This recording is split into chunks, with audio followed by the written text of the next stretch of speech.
National Weather Service in Melbourne has issued a severe thunderstorm warning for southwestern Orange County in east central Florida, northwestern Osceola County in east central Florida, until 7:30 p.m. Eastern Daylight Time. At 6:39 p.m. Eastern Daylight Time, a severe thunderstorm was located over SeaWorld, or near Oak Ridge, moving southwest at 15 miles per hour. Hazard, 60 miles per hour wind gusts and quarter-size hail. Source, radar indicated. Hail damage to vehicles is expected. Expect wind damage to roofs, siding, and trees. Locations impacted include Orlando, Kissimmee, Bay Lake, Celebration, and Oak Ridge.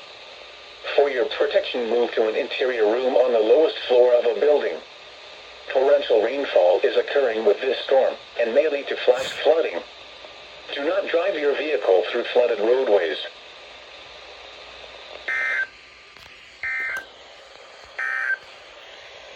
Serving Orlando and vicinity, this is